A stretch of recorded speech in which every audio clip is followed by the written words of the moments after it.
But we will not start with the political class. We will start with the family, and the family has graciously agreed to limit it to only 3 people. The first who will speak on behalf of George's sister is Anastasia Arani. Nyimine George, bi urukae, tongata chiel kende mabuwoyo kuom dakika 2, Mama Anastasia Arani ema buwoye low. Wawinjre nwadwa nwaik George chon, to jing'eny, to weche ng'eny, to satin.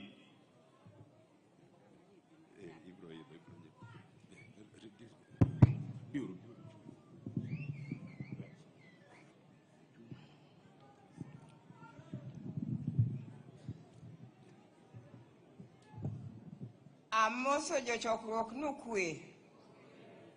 Kaka chunga, ani nyamin George maduong'. To awinjo ni idwaro min George. George nigi jonyuolne manoto. To jonyuol George moko nitie. Awinjo ni George onge dalagi, mano tayie mar wacho. George niga nyuolane. Jowadwa kata kidaka moro to Karu to mana nitie. Bang'e awinjo ni George nigi kane mage makata saman go kane George pongo tend dala George. Kane mage nyajuo kalego. To George en jaseje, to ne wadagi mkauza, to George koro ni ndori. To kata kiwa nyuola ni midhi go dala kamoro jowadwa, ok lal. En mana lokruok ka ng'ato nyalo wuok dhi e pango to chako duogo. Koro min George okwaya ni dwaro min George, mondo bi otim neno ka. Okanyal wuoyo min George, owinjo dholuo moro e dala kucha mochwanye odong' en tien mamawa. Koro ana wuon kama chungani, George ni en nyathiwa mar 10 en kuoma mar 11, man George luwa mar 11 kakunena ni. Okatin, mae ema George luwo mogik.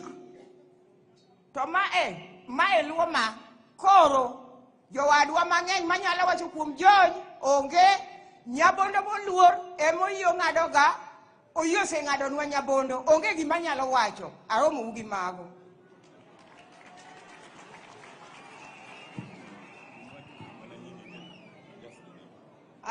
Anigi kora iluonga ni Jane Anyango Arianda. An machung' kani iluonga ni Mary Were. Mak mana ni wach moro achiel ema adwa wacho kuom George ni. George ni konyuole nochake George moro mani iluongo ni George Mukabi. George ni kadongo gima nomiyo chunya ne gombo na wach gimoro ne mama wane siko luonge gan komanda. George komanda kata ko tugo malach to min siko nani okunena George komanda nani. Koro ko chopo dakika mogik ma George obedo kaka komanda taworo ni kara weche Nyasaye chopo kware. Aonge wach otiko wuodhe odhi ywe wan bendo wewa gi kwe mago bedo weche Nyasaye.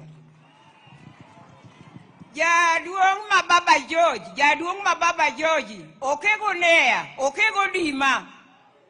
Mrima kik hingi, mrima no se hingi nyocha ni nyathi nyamera. Koro ikaw kwe makende, mane kaka piny en. Pamnegi uru. Jodala gi George manka. Chunge uru mondo neu. Jodala gi George. Ero, fuanegi uru, please wave at them. Ero kamano. Joseje manka, kanema George. Kanemae, ere joseje manka. Echogin kacha, fuanegi uru yawa. Ero kamano. Koro jodala gi George kumodake ndori. Asembo, ube chunguru mondo neu. Kumidake kore dalau. Aparo nigin kanyo ufuayo negi. Allow me now to invite George's stepmom. Yenauru monda luong min George ma entiere kae, Mama Margaret Odinga. Ero kamano mama. Okwe uru. Anbe kachungo kanyingi luongo ni Margaret Odinga. George ni en nyathina. Wuon gi maduong' kore ka jaoda. Ne gin dhano adek. Koro achung' kaka mama gi. So atimo mos makende. George otieko wa. Ne nyathiwa mohero, lakini atimo nuto mos. George onind gi kwe. Aonge mang'eny madang' awachi, awe umnagi mago. Eruru kamano. Makofi. You know, you should clap for the brevity and the clarity. Thank you very much. May I request that this microphone be brought here? Politely and solemnly, allow me now to invite our chief guest for this solemn ceremony, George's dear wife, Mama Karen Oduor, to come and talk to us. Mama Karen, karibu. Debed nango debed ni jo kwaya kanini machiegni du keto wer moro piyo. Sama Mama Karen biro. Matu teme piyo yawa murwakego. Bia bia mo sama jo kwaya werni. Ero.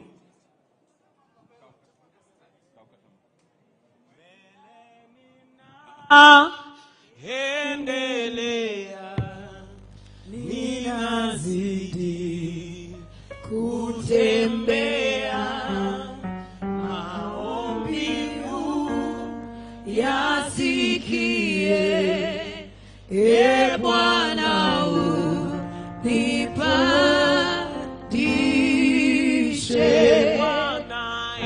Bwana uninue kwa imani nisimame nipande milima yote Bwana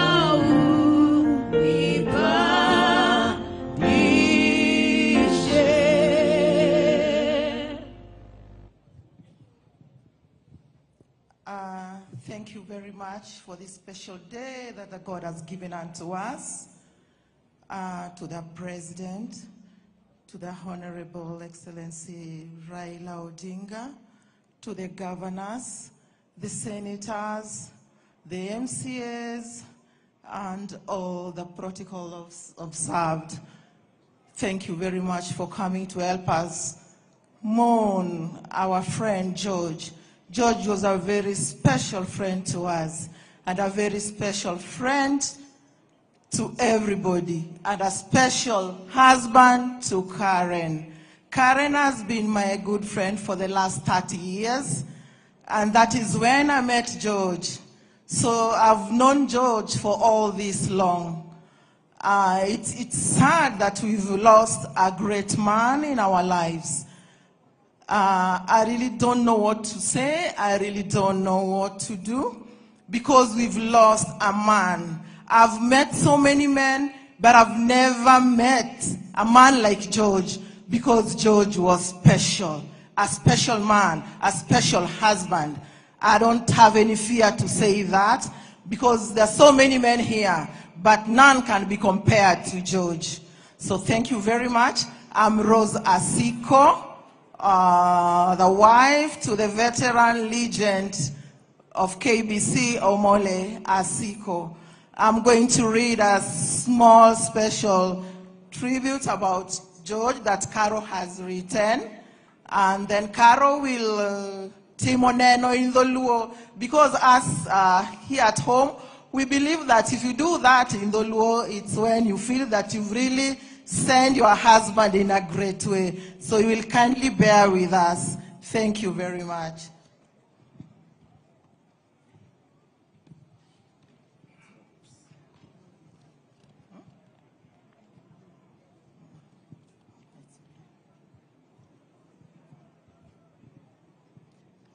This is a special tribute by his wife, Karen Auma Oduor. It's hard to put into words what it feels like to lose you, George, my husband, my best friend, my greatest support. You were a man of quiet strength, always putting others before yourself. Your journey was full of discipline and sacrifice. I watched you carry so much on your shoulders, and yet you still found time to laugh with the people around you. You check in on me even when you'd be far away on duty to make life lighter, even when yours felt heavy. But beyond the title and reals, it's who you were at home that meant the most. You are loving, present, deeply caring, a true partner in every sense. You made life feel safe. You made our home feel whole. You are a partner who showed up with love, patience, and pride. You are my calm in every storm. You touched so many lives, and I've seen the impact of your kindness and dedication in the stories people have shared. It brings me comfort, even in this pain, to know how loved and respected you are. Though you are no longer by my side, your presence is everywhere, in our family and friends, in our memories, in every part of the life we build together. Rest well, my love. Thank you for loving me. Thank you for choosing me. You gave me your best, and I'll carry your memory with grace and gratitude always. Love, Karen. Thank you very much. Karen has so many friends. So friends of Karua, kindly stand and wave to the, kindly stand. Thank you so much. Karua will say more. Asanteni sana. Bwana Yesu asifiwe. Bwana Yesu asifiwe tena. First, I want to give my thanks to President William Samoei Ruto for coming to mourn with us, to give George a good send-off. And again, second, I want to thank Honorable Prime Minister Raila Odinga, Baba ya George. Thank you. Thank you, Baba, for standing with me always. Again, I want to thank our governors. And again, I want to thank Member of Parliament. And again, I want to speak in Luo about George. And again, I don't want to forget my pastor, Mr. David Morade. Thank you, Pastor. Adwa wuoyo gi dholuo kuom George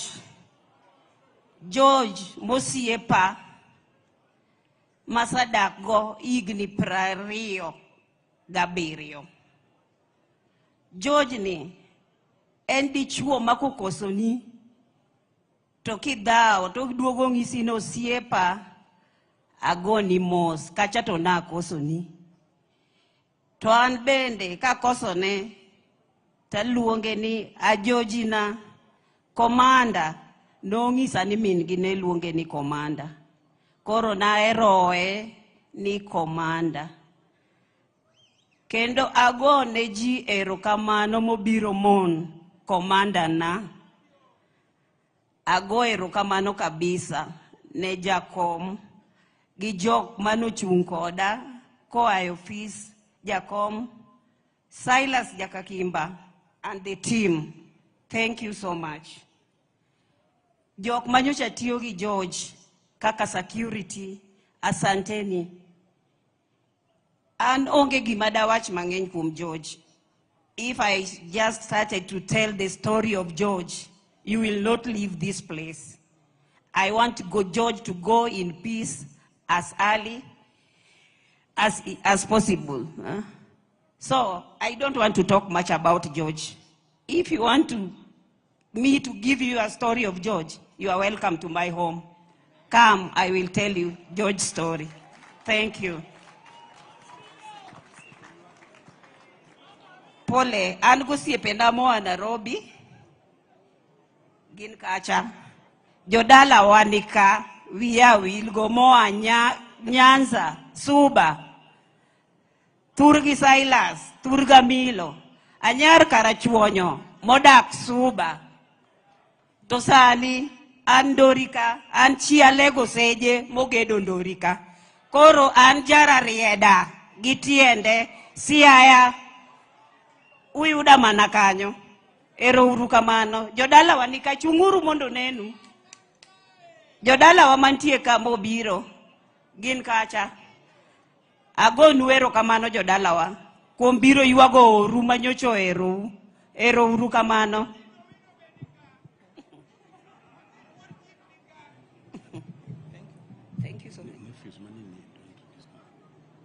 Oh. George lived with one son. He's a son to my brother-in-law. Bruce, where are you? Come. Not even one, there are two. But only you will talk.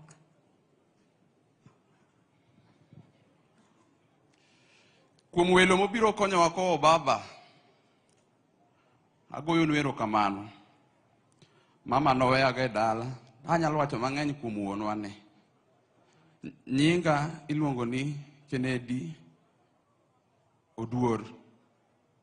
Adwa wuoyo kuom wuonwa ni kaka kumwa kale kode nyako chopo kuma nyo mama koro wite. Aparo nyalo wacho mana matin kama ne koro babo chake tuo kama mama oluongowa. Noluonga badhi e ot kama gidakie. To kana donje ot to nayudo ka fadhe lokore matin. Oluonga ni bi kuma ndiweye ka. To kachopo kanyo to ng'isa ni Jagachola gima dwan mondo timna. Adwanu uteya matin oko mondo wuothi. Wawuok kode oko kwachope veranda to muche orumo to duogo e ot. To ng'isa ni wuoda dhi ot. Abiro gochonu kaka dhi. Chieng' no beno chiemo maber. Kinyne to mama nogona sim ni koro ok nyalre baba ni ICU. Koro En gi mirima. Unene tuneno kochal gi George. En nyathi George. Min gi nothowe katin. We raise him up. And gi George. Bruce.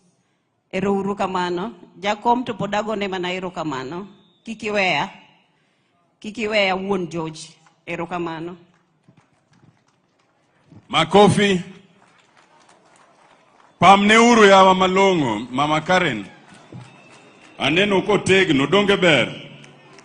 Your Excellency, we apologize that we are not doing simultaneous translation because it will take time. But I'm comforted in the fact that you also understand Luo. Donge nonjelo jagot. Donge nonjelo jagot. Wandu wanonjelo jonam. Donge wacho dhok achiel. Hallelujah. Other than the earlier recognitions, allow me to recognize all the governors present, led by the host governor, His Excellency James Agri Orengo. Allow me to recognize all the former governors present here, led by the immediate former governor of Siaya, Cornel Rasanga. Allow me to recognize on behalf of the cabinet secretaries, led by our very own Waziri Opiyo Wandayi, who we now call an expert donation to His Excellency's government. Allow me to recognize all the members of parliament here present, and that will come later. But for these purposes, all the senators present, led by the leaders, Judge Stewart Mazayo, could all the senators just be upstanding, please, for recognition? The senators who are here present, Ero. But for these purposes, led by our very own youth leader, the only orphan in Africa, Dr. Uhuru Kenyatta. You know, Dr. Uhuru Kenyatta is the only orphan. Even the Right Honorable Prime Minister is not an orphan for these purposes. Allow me to recognize all the members of the National Assembly present, led by our leader, Junet Muhammad.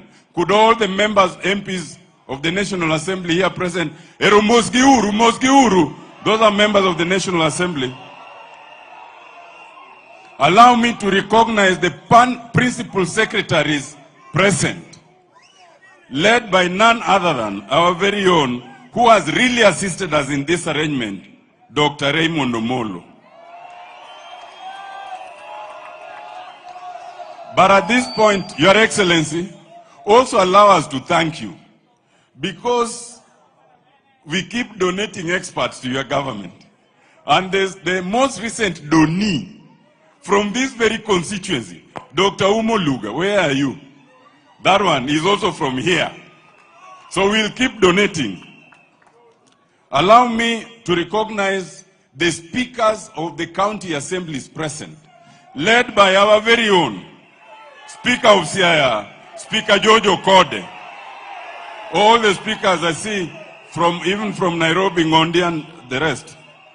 Allow me to recognize the members of the county assembly present, led by the area MCA, Gideon Onguru. All the MCAs, please be upstanding. All the MCAs, yes, including from Nairobi, from Kisumu, and everywhere. Yawada kumoski.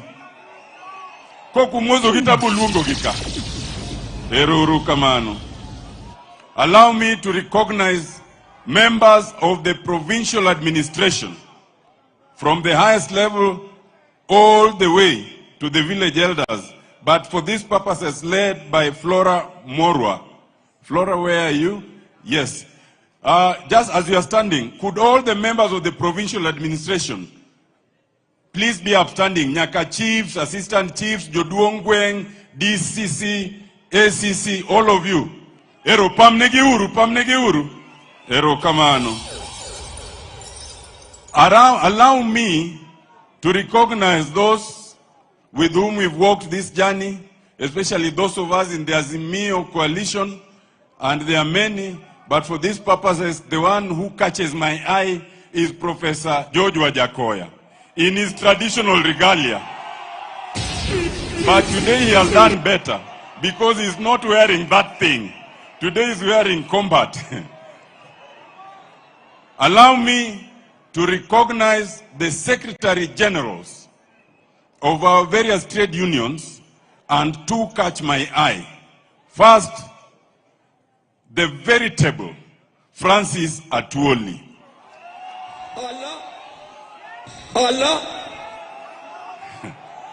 Allow me also to recognize our very own Secretary General of NAT, Collins Oyu, who is also from Rarieda.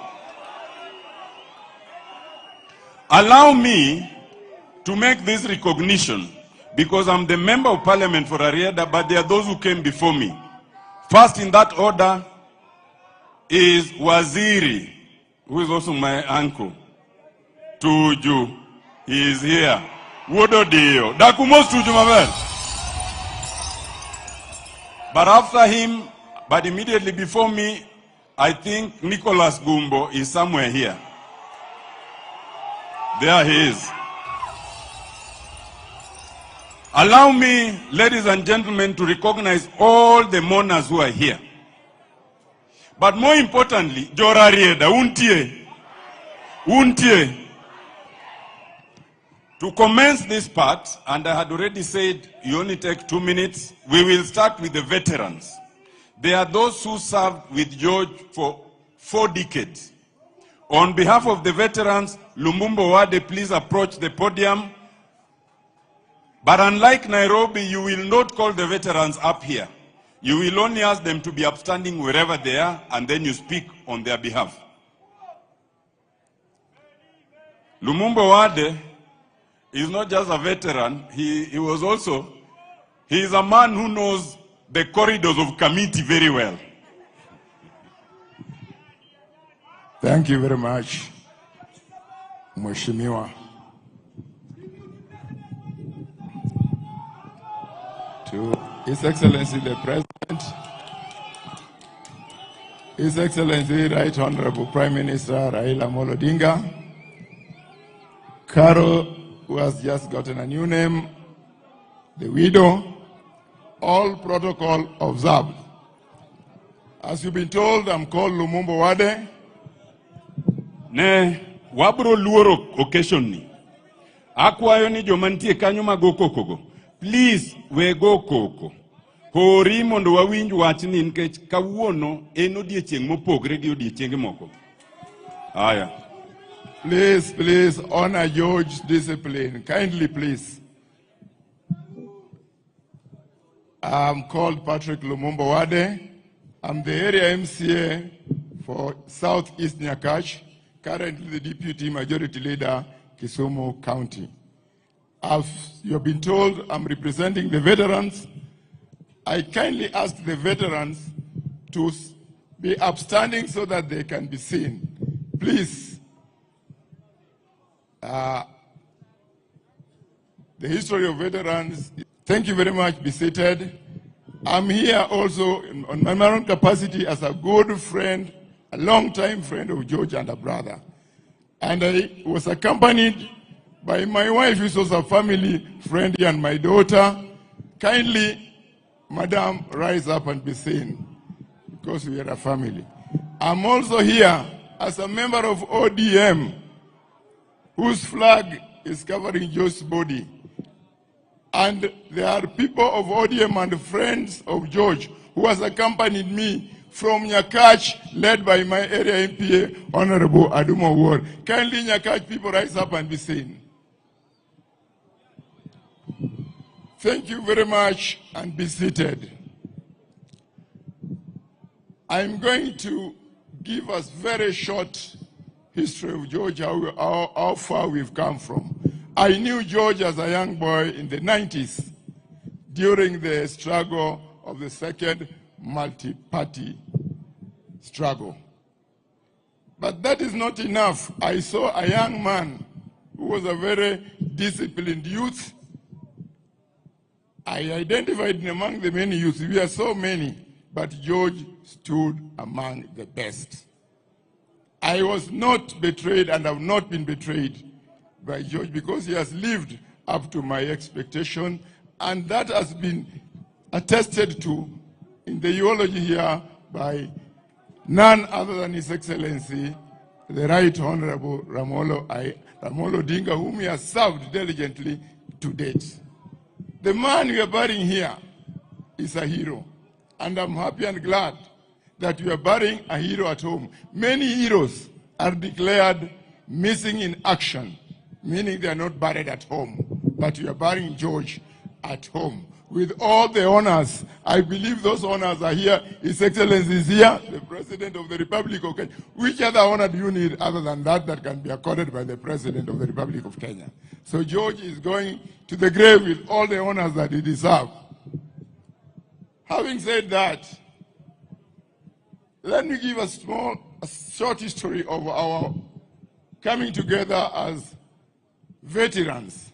During the struggle for multi-party, our young men and women came up to support the party in form of youth and security. That is how we came together. And indeed, we lived up to our expectation. And I urge young men that the struggle is not yet over. Much as we have the president here, we had Uhuru the other day, there are a lot of things that still needs to be done and yet to be done. And therefore we count on you to be as the veterans that we are celebrating, one of them today, that going forward, even after the president, there will be other things that we need to change, and we call upon you to do the same. We were persecuted. We were tortured. But that did not deter us to continue with our struggle. I can attest here that those people you see collaborating around Prime Minister, each and everyone has paid a price. All these people have paid a price, but we are not regretting, because that price has given us fruits, and we are seeing one of them being multi-party. 2010, the Constitution is here to be seen. We have devolution, and so on and so forth. Those are contributions of those that we are celebrating today. I want to say here and appreciate Mama Ida. Mama Ida, she's not here. But in the struggle, she has always stood with us as the family. I was arrested. George was arrested when we were very young. Our families were very young. Karua had just gotten married when we were arrested and taken to committee with my friend, now the CS, Opio, and I. The woman who brought our families together and encouraged our young wives was none other than Ida. She brought them together and was constantly counseling them and telling them, I am a testimony. My husband was arrested when I was young. You be steadfast and follow this path. And that path they followed to date. I'm happy that Karua is burying George today. Had it not been for Mama Ida, I'm sure some of us would have come from prison and find ourselves without wives. Thank you, Mama. In the struggle, a lot of people participated in a way or the other. I can see Honorable James Orengo here, who was over there for us whenever we were arrested. The family of Honorable Nyongo participated. At one time, we were almost going to the gallows. It was none other than Brother Nyongo, Professor, the pathologist, who actually cleared the air when we were being charged with murder, which we never did. I thank everybody that was there for us during the time of struggle. Brother Odi, as I always refer to you and you refer to me as the commander, thank you very much, all the veterans, and God bless you. Thank you, Lumumba. May I now, on behalf of the office, invite Brother Oduor Ongwen to speak briefly. Oduor Ongwen, please come forward.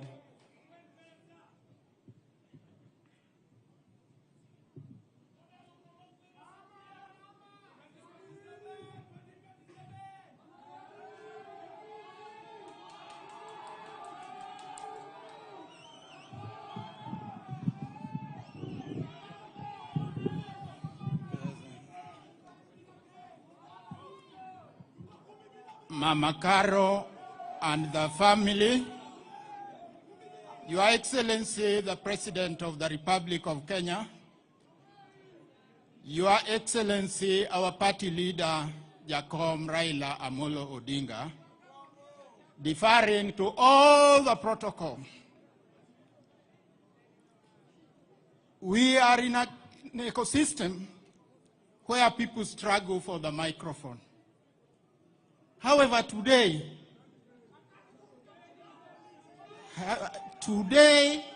it was very difficult to come and stand behind this microphone because we have lost a legend. I'm standing here on behalf of those who worked with George.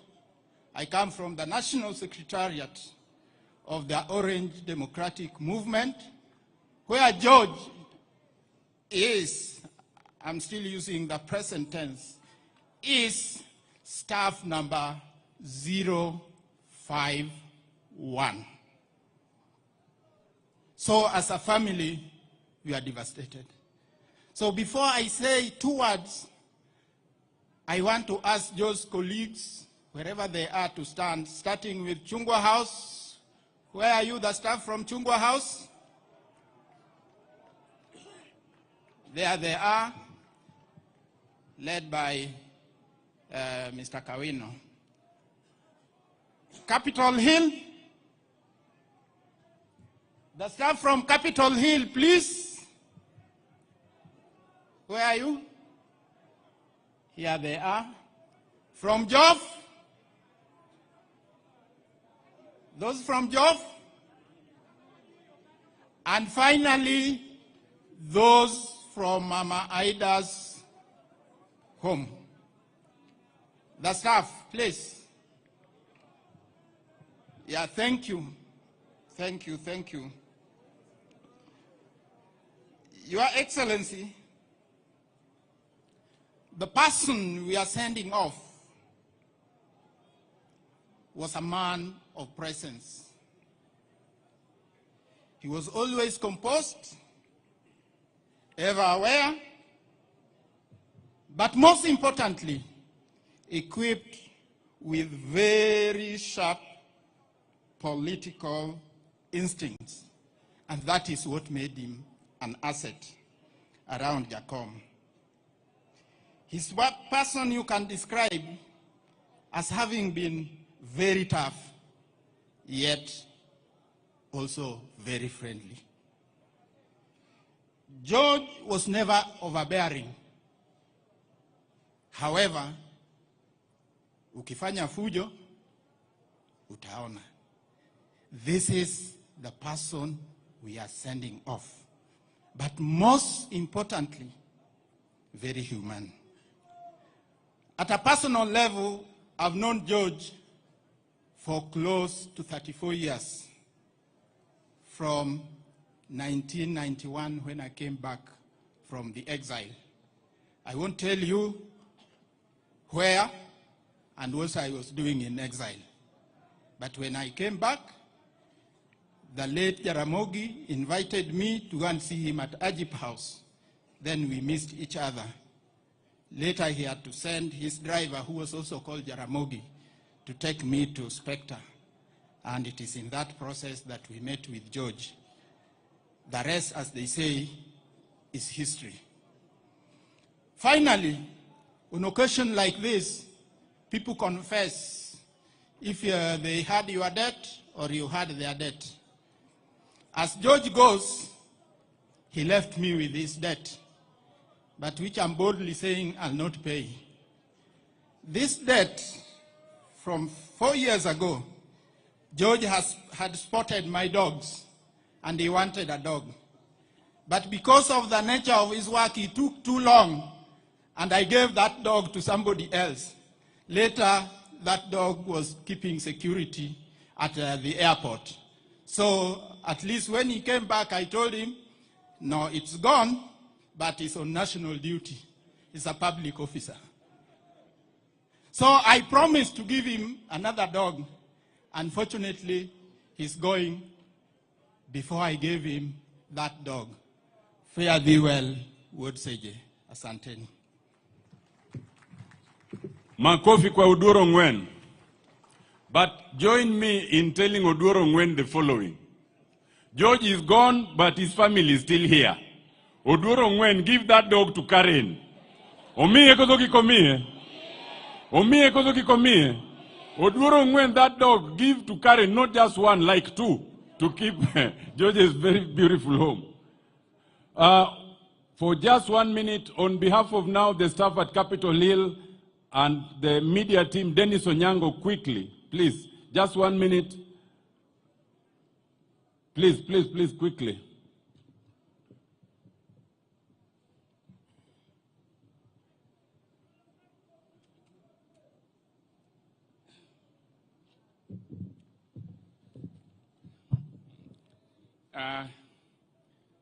To George's immediate family, Karen, His Excellency the President, who I know must have been a beneficiary of George's security at some stage, to Right Honorable Raila Odinga, our boss, and a man who has lost a piece of himself, I'm here to speak on behalf of the office that you lead, and I'll speak from the point of view of George as a professional. I knew George. I've known George for some time. Even before I joined you, I knew George. And as I've said before, a bit of things may not be the same again with this exit. We will try to fill the gap, and we will fill the gap eventually. But a few things will take time, because George and you develop some kind of telepathic relationship, such that if George sensed that there is a problem between you and Mzee, you will notice it from George's reactions. George will never leave Mzee's side, even when he was hungry. But when he felt that he needs to take a bite behind the scenes, he would be very careful to ask, come and stand in for me. And if you try to stand in for George, and you realize he was not allowing you to stand in for him, then you knew there's a problem. There are many things that George made work seamlessly. Some of those are things that you would not tell him, but which he would read from your body language. He would know that Mzee struggling with this kind of decision, and he will call you and tell you, have you spoken to Mzee this morning? And you say, I don't need to talk to him. He tell you, call him. That time he knew there's something you are struggling with. George loved order, George loved decorum, and George loved sustaining an image of Mzee. So that if you looked like you are not fit to be around Mzee, he would whisper to your side and tell you never appear like this before, again. On on the left-hand page of this, you see George in a red tie. I have this red tie, he left it with me. He left it with me because the day we were in Addis, he felt that the tie I was wearing was not fit for the occasion. So he told me, take this one. And I think that the last time we met as officers, he left me with this tie. I still have it. He gave it to me because he had a way of wanting the space around you to look like. And he would not tell you, all these nice dresses that you see, George, it was deliberate. It was very deliberate. Finally, behind all the tough things that he did, George helped me sustain an image of you. George was very friendly to a very special constituency called the media. When you had an occasion where I could not appear and I knew George was there, I was okay. You would tell him, please, of all the things the media get accused of, all they need is access. Facilitate their access to the boss, and we will be okay. And George did that. I will miss, on a light note, those occasions when we traveled abroad with George. And Mzee, you know, when we are there, out there with you, we don't sleep. Every footstep in the corridors, we assume is you leaving. So there are occasions when George had footsteps in the corridors, would run out with a vest because he believes Mzee is leaving, only to come back and find you are actually asleep. And would laugh it off. We know those occasions when Mzee would feel disappointed by his staff, when we would say he has hit the roof, when everybody would freeze. In that freezing, only George would come back and tell people, now how long are you going to freeze here? Get away and go. So we'll miss that. We thank God for his life, and we thank you for everything that you have put into his life. And we assure you, we'll try to fill the gap. Thank you very much. Makofi kwa Dennis. Now we know Dennis Onyango only has one good tie, and it's a red one. George Oduor served as the Right Honorable Security, and his colleagues are right there. They may not speak now, but please just rise so that you are recognized. Please rise up.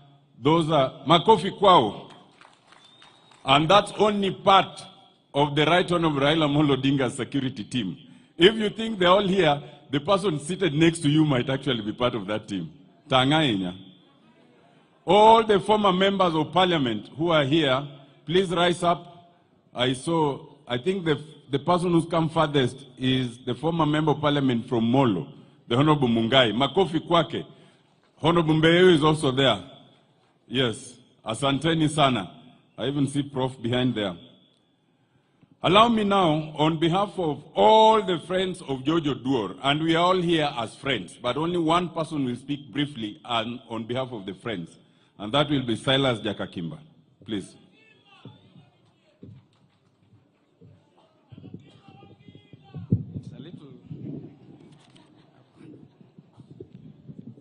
Excellency the President, Prime Minister Odinga, and Madam Karua, George Neluongeni Nyamera, and fellow monarchs. I bring my pole to Madam Karua and the people of Alego Seje, Jodalagi George, Okepe George, Nyikepene, Ganyola Duto, Gijo Alego, Jo Game, to Gijo Rieda, Akelo Pole Maga Makende, Kumlalo George. I'll be brief, as we had agreed. PM, it's not easy, Timon and George, but because I've been told to represent friends, I'll try. I first met George at the University of Nairobi, I think around 2002 or 2003. There was an event where the Prime Minister came to do a public lecture, organized by the then Odhiambo Mbai professor and another. And as a young law student, we used to look up to our seniors. Ted Munovu was the chairman then, Ken Obura. So we walked from Parklands to main campus. And when the Prime Minister, after doing his public lecture, went upstairs to the so-called senior common room, then our leaders also followed him up there.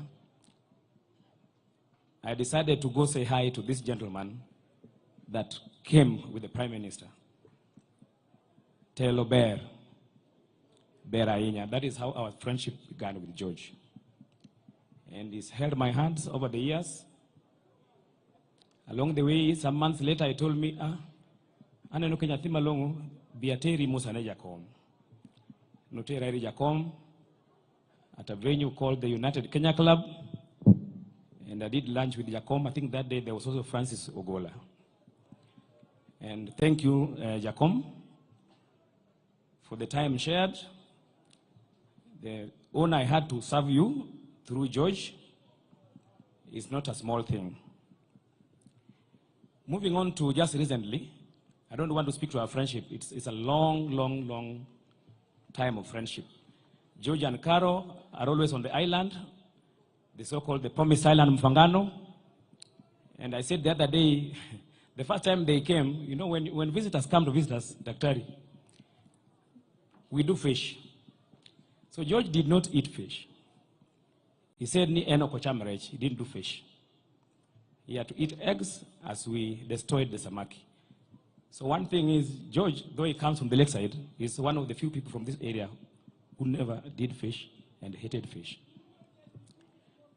Whenever he goes to his in-laws, the Lambwe people are here, rather Karachunyu people who live in Suba, in Lambwe, I was always by his side. Whenever I did, of course, my ceremonies at my in-laws, George was always there, and of course, alongside Fidel Odinga. So the friendship has been there for a long time. In fact, Kano Godalaka, when he was doing his house, the home here, Excellency and Prime Minister, George invited me, in spite of my young age, to come and do the two trees by the gate, this side. And he did the same for me when I was doing my residence at Kakimba. He came with Madame, and they did the same thing at my residence, at the gate, the two trees. So thank you so much. But coming to recently, I know Bruce tried speaking, and I don't want to talk about his sickness, but I just want to tell you people, because most people are calling me asking, did George have an accident? George really struggled the last 3 weeks, and PM, thank you so much. In spite of your tight schedules, you are going to Sudan, coming back, checking in. You even came to the hospital, it was tough, and you told me, Sila, this is terrible. But you always found time to come and offer moral support, so thank you so much. I know there's something we want to do away with in terms of Thanksgiving. It's called vote of thanks. So thank you, Jacom, for everything and the moral support. You remember the day you came when he was in ICU, second time? He opened his eyes for the first time in 4 days of ICU when he came with Maurice and Upondo. And that really encouraged him. In fact, the last word I think he added was Erokamano to Jacom. So asante sana. Thank you, Excellency, the President, through Dr. Omolo. Your moral support has always been around us. But George, as I told PM, is a strong man. He went through this thing bravely. He was very brave. From home, he went to ICU, did HDU for around 9 days, went back to ICU, but he was very brave and strong throughout. And thank you, PM, for the honor. You called me to your office and told me, Sila, I want you to coordinate this thing. And of course, I asked PM, could we have Dr. Tienda Molo to support? Because PM told me, I don't want a funeral committee. And I know, and he's been in denial. I know Prime Minister Odinga almost very well. He's paining, he's grieving, and I told you, Daktari. He told me, still, I don't want a committee. Committee for what? Committee Marango. You know, I'll not say much because he's in pain, and I understand him. But he was gracious enough to allow us to have Daktari to handle this space. So asante sana for the honor to do this, and God bless you. On behalf of all friends, we say asanteni for the support. Bwana Yesu asifiwe. And the church, Bishop, thank you so much. Thank you so much. Thank you so much. God's relatives, mbarikiwe. Pastor Evelyn, Yesu support Bwana Ruto. Thank you, Prime Minister and President. Thank you, Silas. Excellency, do not let Jakakima mislead you that there's only one promised island. We have serious islands on Lake Victoria, and all of them are promised. Sorry, I forgot. There are colleagues that we served with at the Prime Minister's office, and they have been coming around, both at home, in the hospital, and here. Kasuku, Maina, and the entire team, even Dennis Onyango and Kina Ibrahim, you are still there. Your support is appreciated, and God bless you. We have the Luo Council of Elders. I want to invite our care, Jaduong Odungiranda, to come and speak. Samo Biro know all the members of the Luo Council of Elders, wherever you are, and all the elders from other tribes who are here, please be upstanding for recognition. All the members of the Luo Council of Elders. Jaduong Ayaga, who is the deputy care, why are you not standing? Pamnegi Uru. Mae care mar Luo. The care of the Luo in all the 12 countries that the Luos reside in. Thank you, Kero Dungiranda.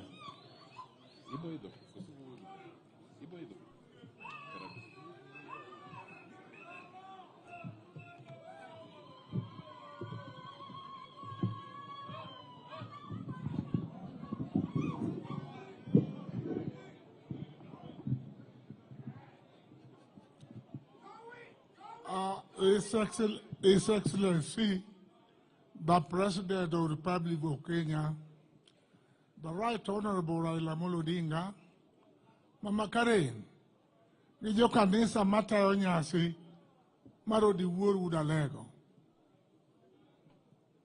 Adugo nuwero kamano, kecho miya dakika manok, muda chungo ka. Uluonga mani kechen madaraka mamara, mar bedo ker mar oganda Luo. Joka nyanda mamoso utudo imore uru. Oganda Luo mamoso utudo imore uru. Satana sindwe. Satana sindwe. Erokamano moganda monor ka. Mobiro ko di wuor. Odi wuor ang'eyo. Kata okadhi kuyo matuta ng'eye. Agoni mos wunyalego marwito one of your best people. Alamo ni Nyasaye ni kacha soye. To miye nga machielo machalgo di wuor. Asegwedi. Alamo ni Nyasaye mone yudi another gentleman machalgo di wuor. Gikite gitimne duto. Odi wuor kanango romogo. Kawuokie jela. To koro jigombaka. To di wuor ok losi. Kata wach mamit manadi. Taduga ng'iyo bata to kodi ng'ani. En ang'amo ne nyiero to ji nyiero. Mani odi wuor. Wito nga maber. Nyasach polo mondo kaw chunyi oket kama ber. An kod joga moko ka. Jodongo duto, jaduong mwa Tanzania, jaduong mwa Mumias, jodongo duto ay umalo dakika achiel kende. Maka jodong Luo Council of Elders, jodongo mabondo ere, jodongo Siaya ere.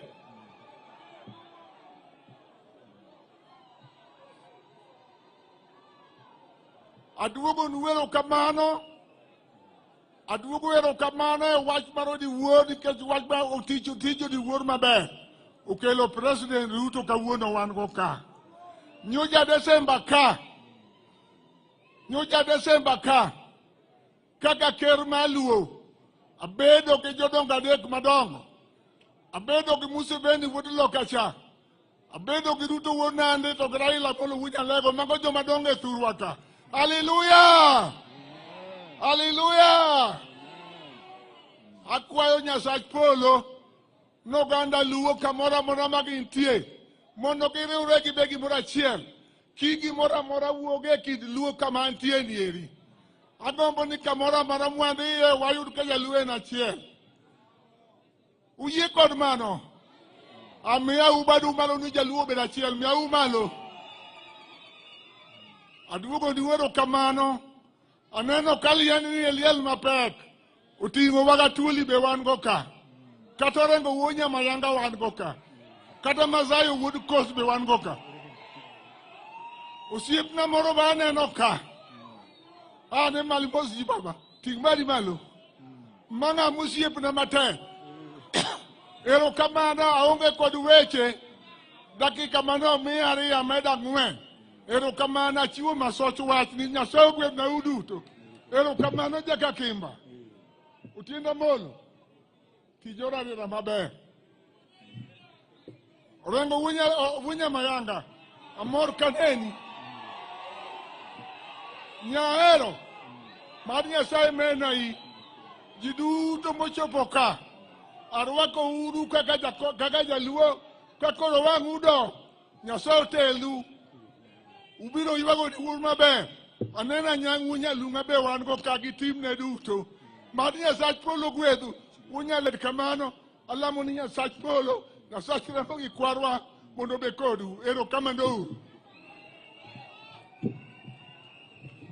Dakupamne ker. Erokamano ker. Agoni erokamano ahinya. Deputy governors here present. Could they be upstanding? We know that in Siaya there is a vacancy. Those who want could apply. But the deputy governors here present, asanteni sana. When Governor Orengo is speaking, he'll recognize you properly. I saw Ruto Odinga stand. Nyakamami Bika. Please come for a different reason. As you all know, members of the family of Odingas, could you please be upstanding? As you can see, we are all here. There are very many here. As you know, George is a brother. George is an uncle, and to many of us, we say that this is a family member that we have lost. I can see many of you saying that George started off working with my father, with Raila. Actually, he started working with my father. I knew George when he was working with my father at Ajib House, then at Spectre. George was a very good mechanic. He was very good at his work. But surprisingly enough, when he came over to start doing security, George was the best security we've ever had. As you can know, some of us, we always want, just like how you people want to be with Raila all the time, even as the family, we always want to be around Raila. And we would call, even when he needs his own privacy. Samoro nitie kata kane moro mabe no dire abindu okodwar wach mar nyithindgi. Ok ni okodwarwa, to bende jakom be nitie gi time modwaro bedo kende. George Oduor nong'e kaka ne deal kodwa. Ibro dhi me ng'ato koni kata kuma ne entie. Kama ne jakom nitie. Mi chopi. To George ong'e ni jakom sano kaka nuwinjo kane owach ka gi Dennis. Ni okodwa neno usano entiere gi dish ne moro ma en go. Ibro dok e ot ma ang' realize mana ni ok ineno jakom kisedo gichopo e ot. No Jojo treat maber moloso kodi mongajo pachi mi dhi mokiti mang'o ok ineno jakom to samoro bende shida mi dhi neno nego no Jojo tiekoni. George ne miyo wabet ma onge wich kuot as family. Omiyo ang'e ni wawinjo lit. The gap ma Jojo weyo, I don't know who will feel. Jojo weyo kama duong'. Nyocha entiere gi kwe mabe kata kineno ka en gi jakom to en gi kwe. Tana wacho ni aka family amor ni wabedo ga kaka baba wanoketowa ni kama jotije wanitie wahero ga bedo gi jotije wago kata gi kendo karan nange ichon Ajib House pod ange nyaka sani be an manan kodi aparo ni the last breath mane Jojo kao an manan kodi osiptal bende ne doctor wuondowa ni George pod ngima to kala Jojo sewewa maka wuok kalore lift to kachopo oko to karowo chanani Jojo wewa jogo ne manejwa wan kodi anachako kodi kwa tindo pod wabo mna bedo kodi joko dingo kwega jogi Nyasaye mondo medu mdongi kwe. Thank you.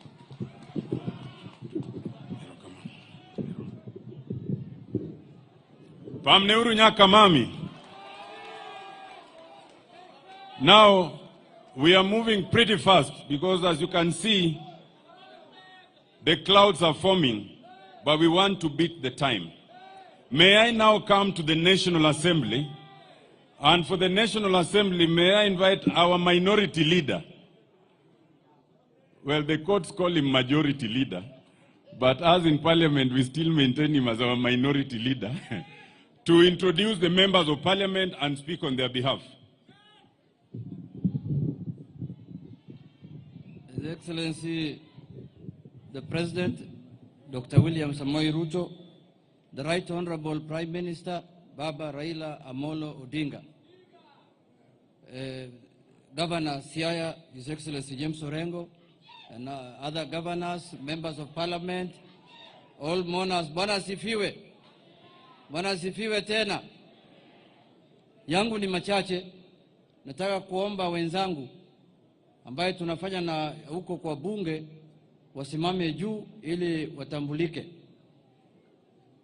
Tuko hapa na mheshimiwa kutoka Nyatike, anaitwa Mheshimiwa Tom Odege.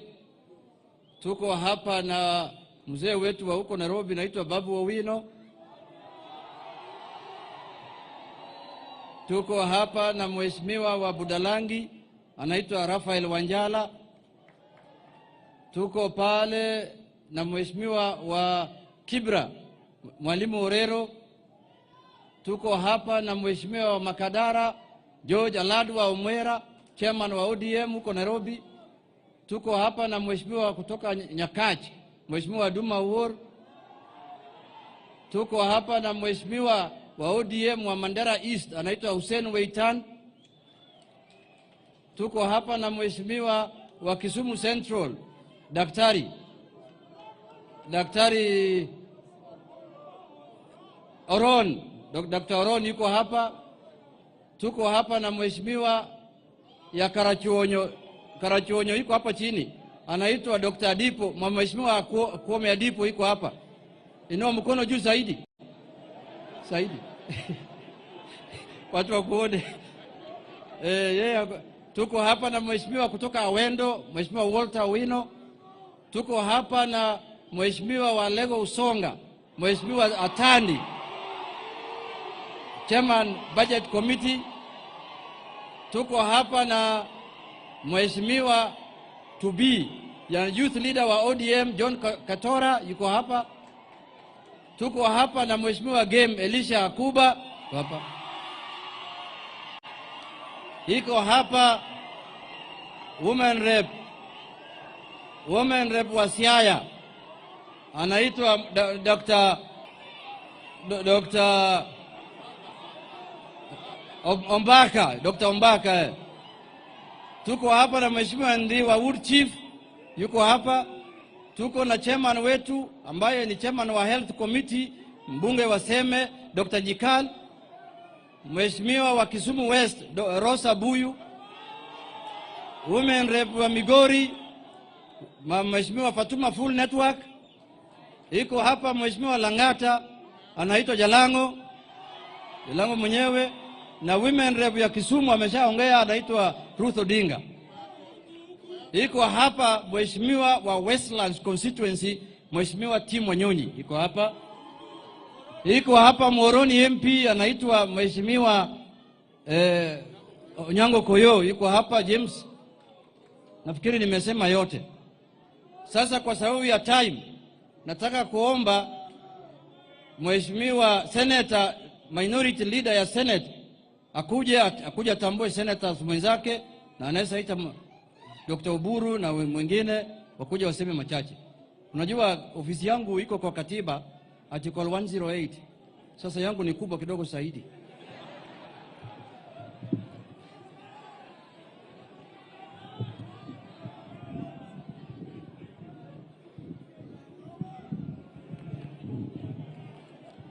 Ofisi zote mbili ziko sawa.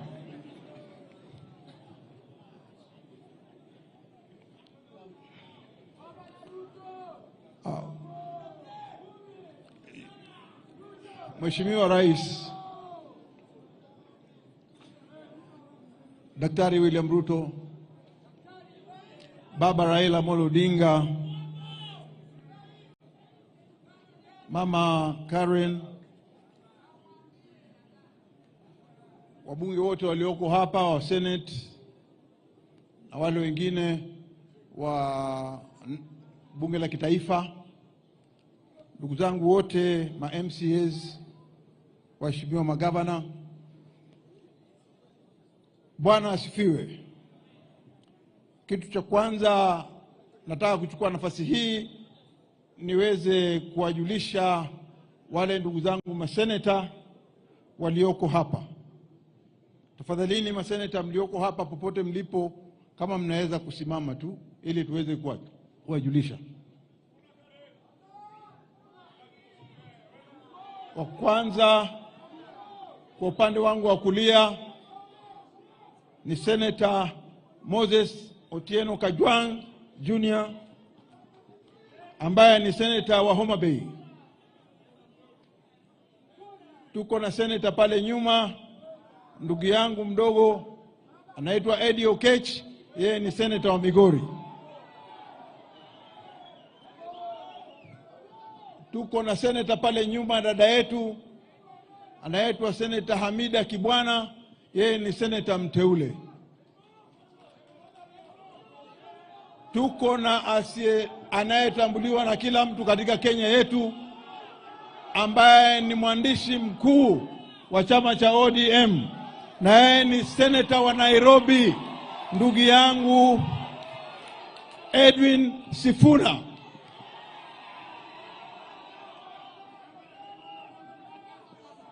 Tuko na ndugu yangu hapa ambaye ni deputy party leader, ndugu yangu Godfrey Osotsi, ambaye ni senator wetu wa Vihiga. Kwa upande wangu wa kushoto niko na youth leader, kiongozi wetu tunaye mwenzi sana ndani ya Senate, Daktari Uhuru Odinga, akiwa ni senator wa Siaya.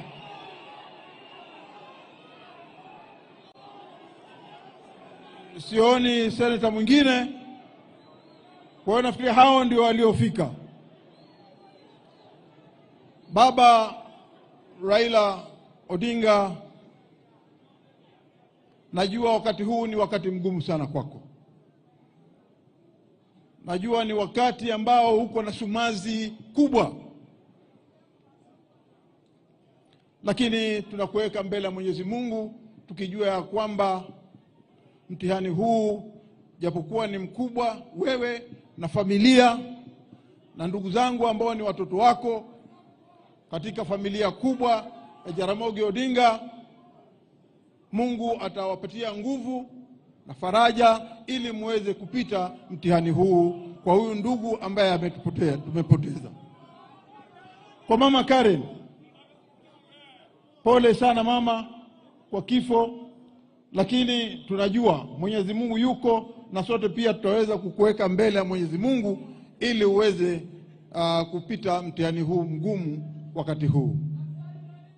Mimi nataka kuachilia hapo nikisema kwamba ndugu yangu Junet njoo ili uendelee na ratiba. Asanteni sana. Asante sana kiongozi wetu wa Senate, Mheshimiwa Senator. Yangu ni machache. Nataka kutoa rambirambi yangu kwanza kwa familia ya rafiki yangu George Oduor na Mama Karen. Mimi George alikuwa rafiki yangu sana. Alikuwa ni mtu ambaye tulikuwa tunawasiliana kila siku kwa sababu ya anafanya kazi na kiongozi wetu Baba Raila Odinga. Mimi nimetoka dai mbali.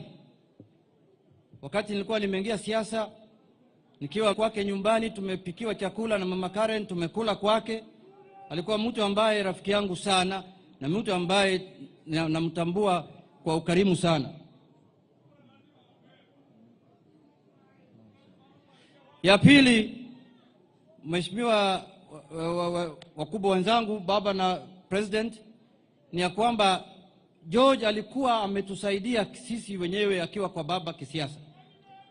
Unajua mheshimiwa rais, kwa siasa kuna thermometers ya kupima naye joto. Thermometer ya Kenyan politics vile unajua ni baba. Yeye ndio anaweka chini, yeye ndio anaweka juu. Yeye ndio anapima temperature ya siasa ya Kenya. Kwa mheshimiwa rais. Na ile thermometer tulikuwa tunatumia karibu na baba ilikuwa George. Unapigia George unauliza yeye, naweza ongea na baba saa hii? Unaona mood iko namna gani? Hali akisema George ngoja kwanza, unangoja. Sasa tumepoteza thermometer kubwa sana katika area ya baba. I will personally miss his charming voice. Akinipigia simu nikiwa bunge, ananiambia mheshimiwa mzee anakutafuta. He used to tell me like that, then I tried looking for baba after that. But having said, mheshimiwa rais, jambo la kwanza baba, mimi kama kiongozi huko National Assembly, nimesikia vile umeongea Mombasa, tena nimesikia vile umeongea jana hapa Siaya, kwa mambo ambaye najua unaipenda sana ya devolution.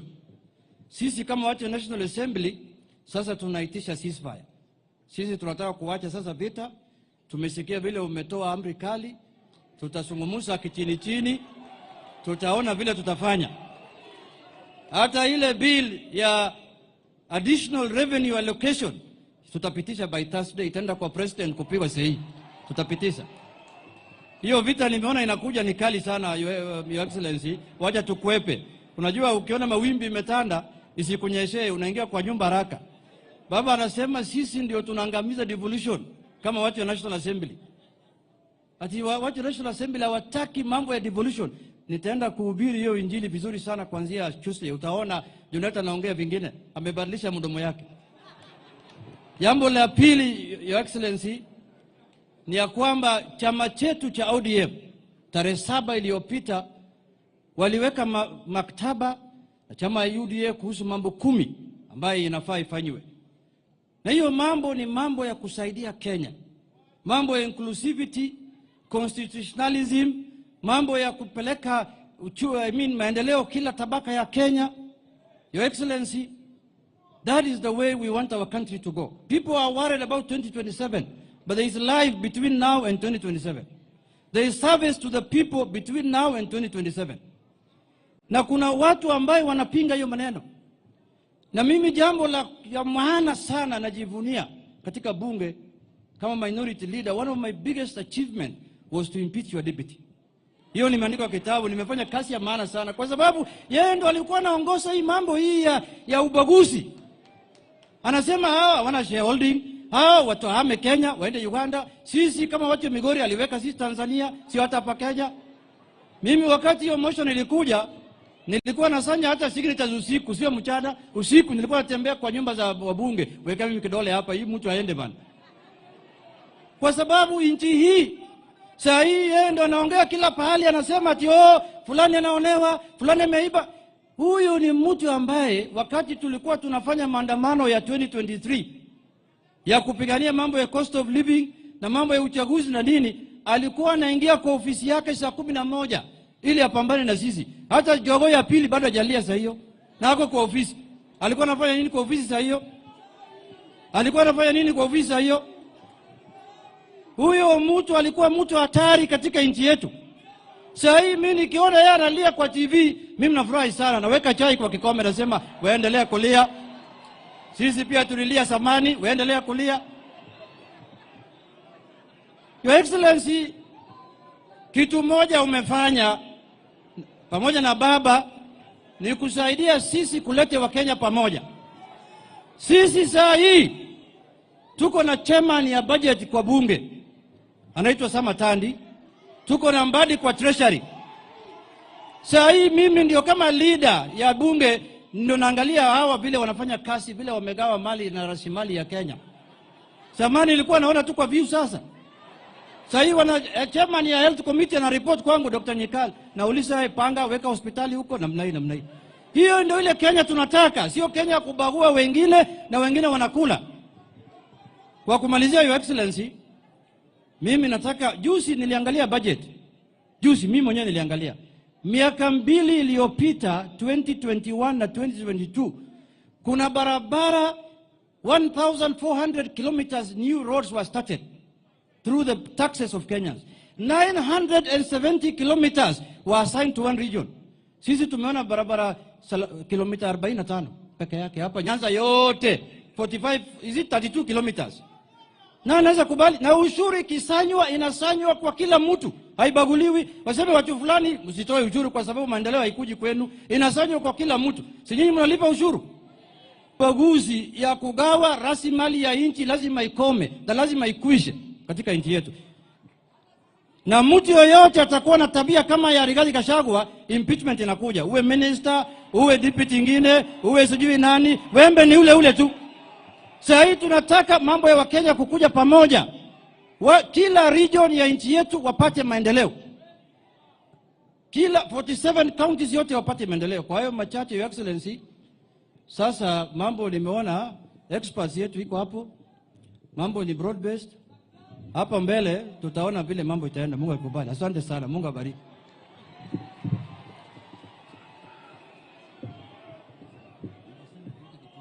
Yeah.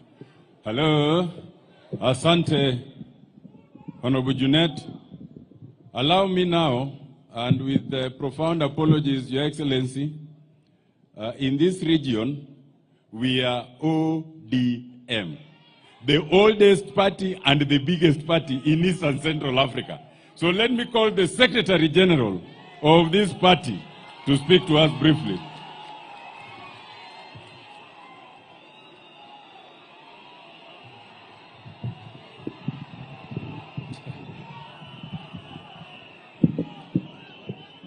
Haya, asanteni sana. Mheshimiwa Rais, Mheshimiwa William Ruto, Mheshimiwa my party leader, kiongozi wangu, Baba Raila Odinga, familia ya ndugu yetu George kiongozwa na Mama Karen, wote ambao mmefika hapa na wasalimu kwa jina la Yesu Kristo, hamjambo. Mheshimiwa Rais, mimi ndio Sifuna. Ukiangalia, ngoja kwanza. Ukiangalia hapa mbele, huyu muungwana amelala, amefunikwa na bendera ya chama cha ODM. Nataka nikuambie Mheshimiwa Junet, mimi ni mtu mdogo, lakini kiti ambacho nimekalia ni kikubwa sana. Kiti cha katibu mkuu wa chama lazima kiheshimiwe. Na ndio kwa maana tumechukua hiyo bendera, tumefunika huyo mwanachama. Sio kila mtu wa ODM akifariki huwa tunafunika hiyo bendera. Ni heshima kubwa ambaye tunamtunuku ndugu yetu George. Mheshimiwa Baba, jinsi ambavyo nilizungumza tukiwa kule Nairobi, mimi nilisema nimejua George kwa sababu ya ukaribu wako na wewe na kwa kufanya kazi pamoja na wewe.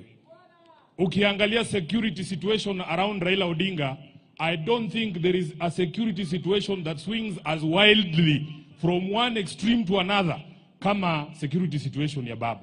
Mtaamka asubuhi, mnakunywa chai huko London na watu wa diplomacy, mnasalimia marais Addis Ababa. Saa 8 inatakana uingize Raila katika uwanja ya Kamukunji.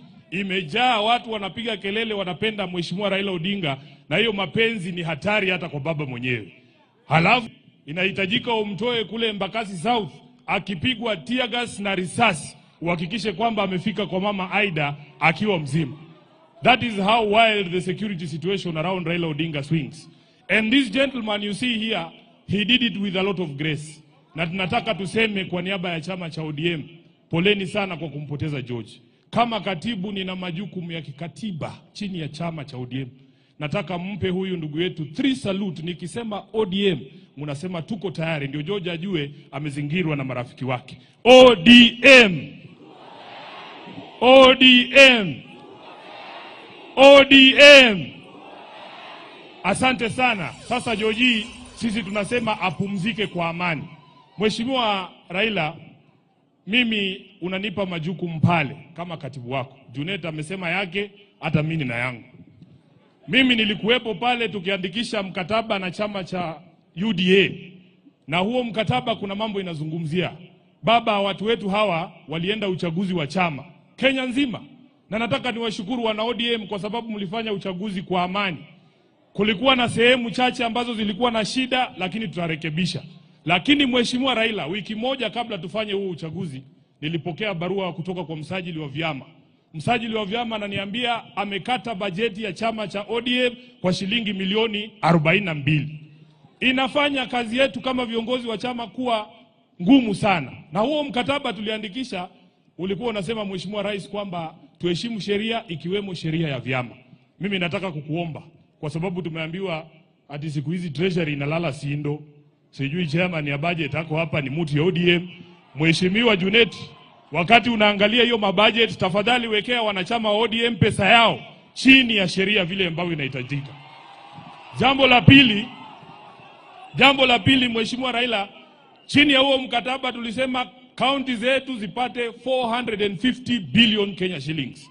Nimesikia fununu Junet, nyinyi mnapendekeza kwenye National Assembly 405.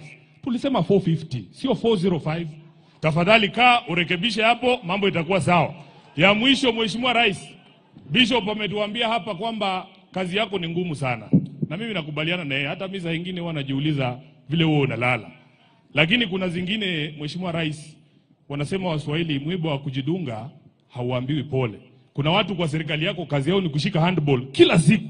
Sasa kama hii drama yote tumeona Nakuru, ati watoto wanakatazwa kufanya mchezo, sijui wanapigwa tear gas, sijui wanafukuzwa.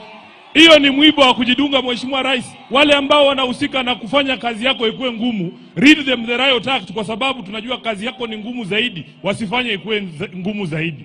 Kwa hayo mengi nasema asanteni sana, na Mungu amlaze George mahali pema peponi. Asante, thank you, SG Sifuna. Allow me, Your Excellency, to thank the security forces, the police in this region, from the region to the county to the sub-county, have done a splendid job, not just today, but since George died. We want to thank them. Here we have formal security and informal security. They are friends of Raila who come from far, including Mike Makerena all the way from Meru. We recognize you. Allow me now to invite the only orphan in this region, the youth leader, the Senator of Siaya, Honorable Dr. Uhuru Odinga, to come and render his eulogy. Iluongeni Atar.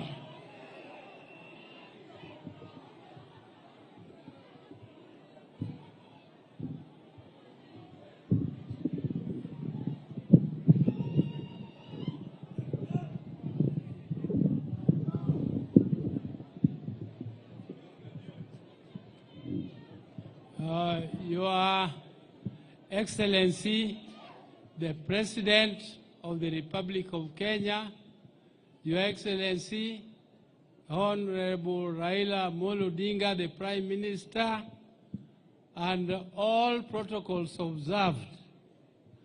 I have sat for a long time, so I don't want to speak much. What I want to say is that this man lying here was a great man. He was a very, very great man. Because I can tell you, the man he was taking care of, called Raila Odinga, is not a very easy person to take care of. He is not a very easy person to take care of. I can tell you as his elder brother, Raila is very tough. And he likes discipline.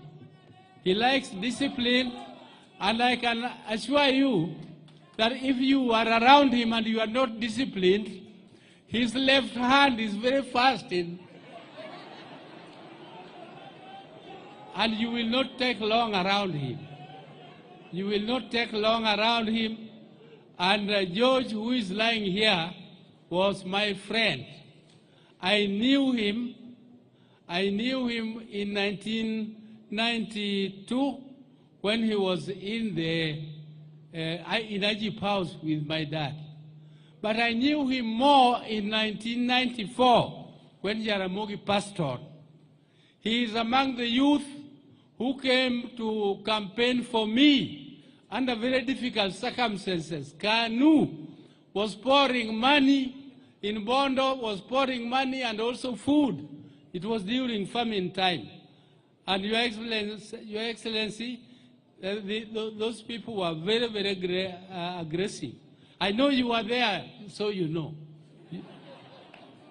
You know that Odongo Mamo came with the gunias of money, bags of money, and also food. I was a poor civil servant. I had just come from being the provincial planning officer in Kakamega, and I came in to Bondo without expecting to contest any seat as a member of parliament. And I had no money. And even my brother Raila did not give me money.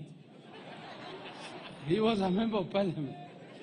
Nobody gave me money, but Oduor came, and he was with Nyam Nyam and others, and Agunyo, Wakin Agunyo. I can see them, those ones you call veterans. They came for us, to campaign for us in Webuye and here. And I can assure you, it was not an easy struggle, and they managed to go through that fierce force of KANU, and I managed to win the elections by landslide. By landslide. And Oduor, I can tell you people, if you didn't know, that he was more than security to Raila. He was more than security. He was like a brother, and he knew everything. He knows, you know, what security knows what is ailing you, what security knows what is, how you think. The security would judge Raila and even be very sensitive. When Raila wants to do something, he would actually just make sure that that thing is done very fast. And I want to ask the Almighty God to put his great soul to rest. And finally, Your Excellency, I want to say one thing, that this country has a democratic system where we do elections every 5 years. We do elections every 5 years. But we cannot have a situation where we are agitating, standing up and saying, Ruto must go, Ruto must go. If he goes, so what? If he goes, so what? He can go like the president of Siad Barre of Somalia went, and there was chaos in that country. There was complete chaos in that. Up to today, Somalia does not know peace. And we don't want our country to suffer that. We want our country to be peaceful. We want to stabilize it. And that is the reason why we joined you, Your Excellency, when we were actually the ones carrying out what Gen Z was doing. We want to encourage this country to be peaceful, and we are going to work. And those are our friends who think otherwise, they should also continue to think otherwise, and we remain friends with them, but they should know that as ODM we have decided to work in this broad-based government, and we have lent you people to work with you. But, Your Excellency, what I would like to appeal for, please make sure that our region gets its fair share of development. Let us get our fair share of development, and those people who think that we are taking their share from the mountain, we are not taking your share. Kenya is so big, and we are only eating our share. Mr. President, give us our share, not theirs. If they want to come, let them come. So, Mr. President, I don't want to say more. Thank you very much for the opportunity, and may the Almighty God rest Oduor's body in peace, and also have everlasting peace for his family. Thank you, Karen, and thank you, everyone.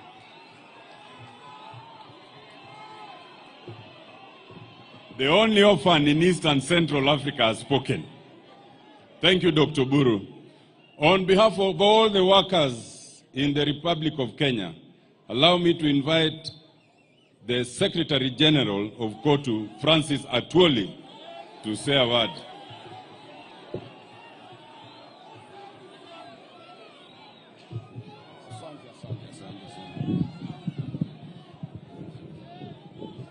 Thank you very much. Nitakuwa kwa ufupi sana kwa ajili wakati umeenda. Rais na mheshimiwa shemegi yangu the Right Honorable Raila Odinga na waheshimiwa wote, mimi nataka kuwa kwa ufupi sana. Jambo la kwanza, nataka kushukuru wewe rais kwa kupata time kuja kwa mazishi ya George. Mimi nimepata nafasi ya kuserve presidents wa Kenya wote since independence. Nimeona serikali ya Kenyatta, mzee founding father of this nation. Nimeona serikali ya Moi, baada tulikaa naye 24 years. Nimeona serikali ya Kibaki, nimeona serikali ya Uhuru, na nimeona serikali yako. Na labda serikali yako ndio mimi nitaserve ya mwisho, na alafu nirudi kule Khwisero. Nataka kusema hivi, sio wote kwa hawa ma-president nimeona moja angelikuja matanga kama ya George. To be honest with you, I want to thank you very much for that. Kumpa Raila Odinga heshima ya kuja kwa matanga ya assistant wake. Na pia sisi tulikuwa katika Azimio vile unavyojua. Nilikuwa karibu sana na George. George is a terrible security organizer. Kuna wakati tulienda pahala, kuna upinzani ya watu wawili na wote ni watu wetu. Na fujo imetokea, kuna yuko mtu pale katika dais, watu wote wameondoka. Mimi ndio nilienda kuambia Mheshimiwa Raila, hapa nafikiria hatutakuwa na mkutano hapa, iko fujo. Raila akaita George. George akasema nipe 2 minutes. 2 minutes, George had organized, everything was okay. Mkutano ikafanywa na ikaisha. Najua shemegi yangu kupata mtu kama huyo haitakuwa rahisi. Lakini mama Karen, wewe umepoteza sana pia kuliko sisi zote. Mwisho nataka kuongea maneno Daktari Oburu amesema. Kuna mzungu mmoja amekuja juzi kule Mbakasi. Huyu mzungu kuingia kwa tax, yule driver wa tax anamwambia Ruto must go. Ruto must go. Mzungu anamuuliza, me am a businessman, I've come here, I have a chemical branch of my organization. Where do you want me to go? Because mzungu hajui ni yeye anaambiwa he must go. Mimi nataka kuuliza wa Kenya, wacha tujaribu kuwa patriotic. Tupende nchi hii. Maneno ikiharibika katika, na mimi nataka kushukuru shemegi yangu Raila Odinga. Kufanya kazi na serikali sio kusema you have compromised your principles. Nchi hii ni kubwa.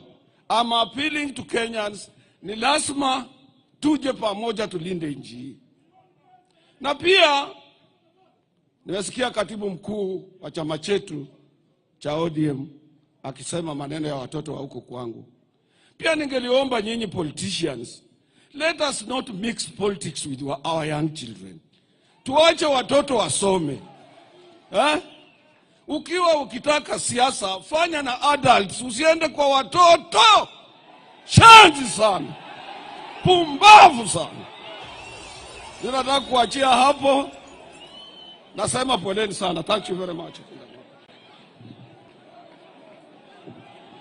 Hello. Asante ndugu Atwoli. We have, Your Excellency, 2 of your cabinet secretaries here present.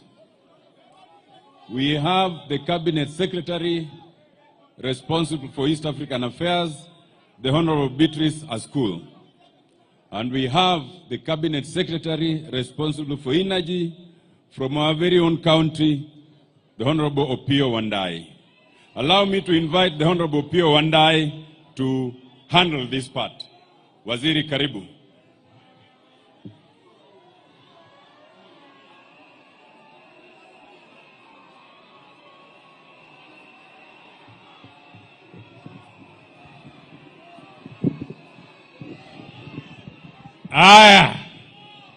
Your Excellency, the President, Daktari William Samoei Ruto, na hiyo mvua ni ishara ya baraka kubwa sana.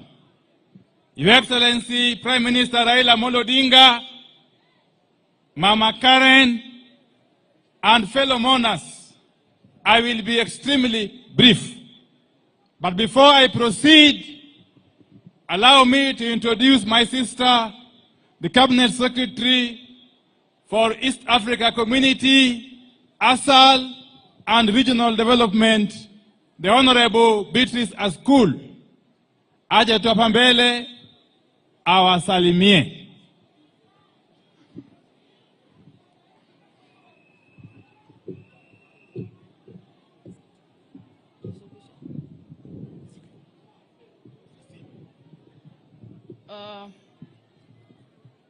Mheshimiwa Rais wa Jamhuri wa Kenya, Mheshimiwa Prime Minister ambaye ni baba, mama mjane Karen, waombelezaji wote, wanasiasa walioko, God is good and all the time. Mimi naitwa Beatrice Askul, ni Cabinet Secretary wa East Africa Community Affairs, ASAL and Regional Development. Kwa hivyo niko mahali hapa nikitoka kwa kaunti ya Turkana. Kwa hivyo nimeleta maombolezi zetu na baraka za Mungu kwamba yale yametendeka tukubali kwamba yalitendeka kwa sababu ni mapenzi ya Mungu. Tuko hapa kwa sababu pia babangu mlezi kisiasa ni Raila Odinga. Kwa hivyo nimekuja kusimama na familia yake kwa sababu huyu ni mmoja ya wale walikuwa na yeye katika undani wa kutenda kazi. Kwa hivyo tuna majukumu tukipitia kwa kiongozi wetu wa serikali ambaye pia ni baba yetu katika uongozi wa serikali. Hapa tuwe pamoja, tuomboleze mambo haya, tukitiana pia nguvu kwamba ni Mungu pekee uweza kutenda mambo haya. Juu hatuna uwezo kama binadamu, ni mpito ya kila na mmoja. Kwa hivyo watu wa Siaya, Mungu awape nguvu sana, awatie sana nguvu familia yake na watoto ya George. Mimi nilimjua George back 2004. Wakati tulikuja kujua baba Raila Amolo. Na mara kwa mara alikuwa anatuleta karibu. Nakumbuka siku moja wakati baba alikuwa Prime Minister. Ikawa kwamba kuna mlolongo hapo kupata baba si rahisi. Ikawa kwamba nimekuja na Mheshimiwa Imana kutoka Turkana. Wakati huo nilikuwa Secretary General wa chama kwa county. Mheshimiwa Imana alikuwa chama. Ikawa ngumu sisi kupata baba. Ikawa kwamba tumetext message kwa baba kwamba sisi tumetoka Turkana, tulifika hapa saa 3 asubuhi mpaka saa hizi hatujawahi kukupata. Baba alipata hiyo message around saa 5. Na mara moja tulikuwa pale chini kwa reception pale. Tulipata mtu ametumwa mara moja kutuchukua. Na I am assuring you wakati huo mwenye alitumwa ni George. Na tangu George ajue sisi amekuwa akitupatia all the time access wa baba. Ndio nikajua kwamba ni mmoja pia ya wale wanatii sheria za baba kwa watu wake. Kwa hivyo nilimjua wakati huo tukafanya kazi mpaka sasa. Baba pole sana. Wacha Mungu akutie nguvu. Mungu akuwezeshe. Ninajua mambo haya ni mapito ya kila na mmoja. Kwa hivyo siwezi ongea mengi. Mungu awabariki wana Siaya. Mungu awalinde. Your Excellency the President, we are here because you are here. Thank you so much. Asante sana dada yangu Mheshimiwa Beatrice Askul. In our midst, we have a number of national government officials, and especially those who come from this region. They will not speak. I will just ask them to be upstanding so that you may know them. And they are led by my good friend and brother PS Raymond Omolo of Internal Security. Thank you very much, Daktari. We have got Dr. Umo Luga a nominee for PS Medical Services. That is my good Vranda. Aya. Asante sana. Who else is there? We have got the chairman of the Kenya Sugar Board, who is also the son of the soil, Mheshimiwa Engineer Nicholas Gumbo.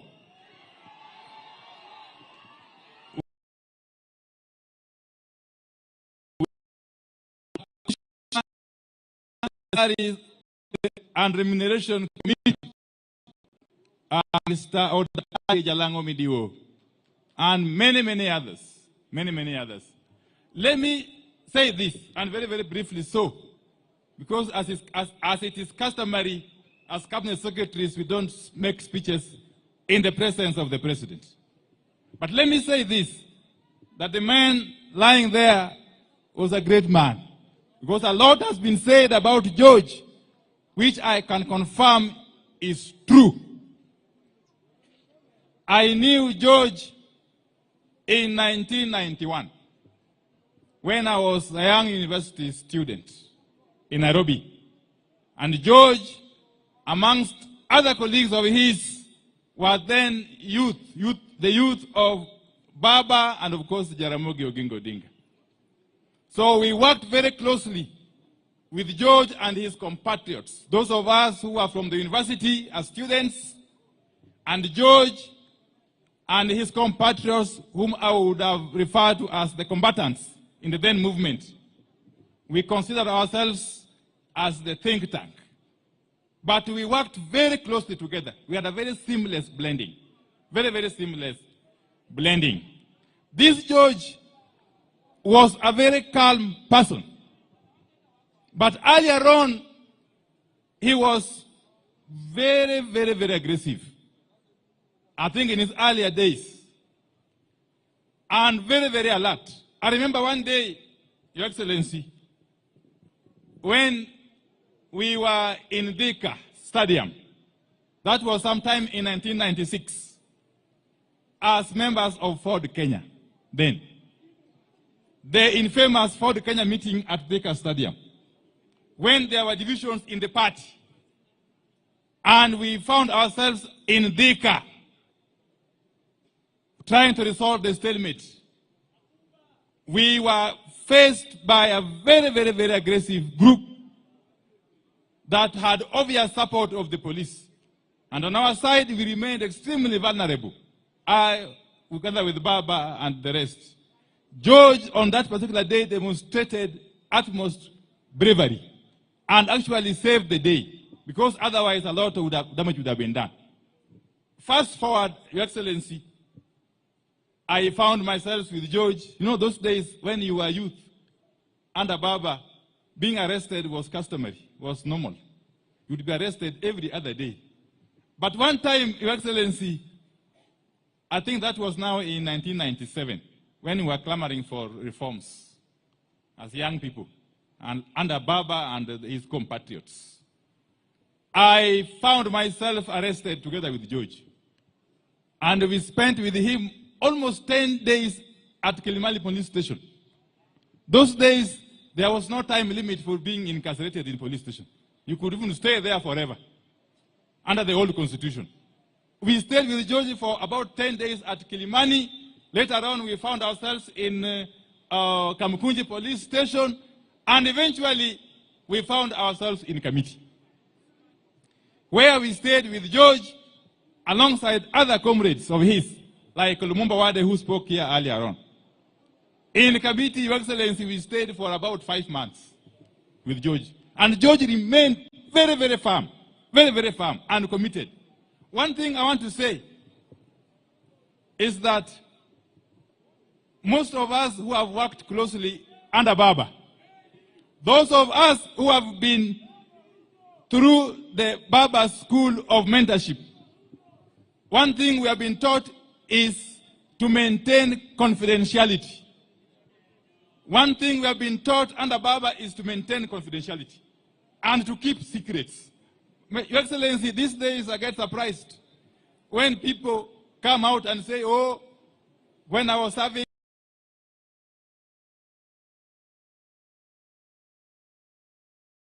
him is something to those of us who have been brought up and mentored by Baba. Because we have been taught that you must maintain confidentiality. You must maintain confidentiality. Your Excellency, let me say this, that as we send off George today, we must appreciate the gains that we have made as a country. As a country. And I must thank Baba Raila Odinga, for accepting to work closely with you, Your Excellency, to unite this country. Your Excellency,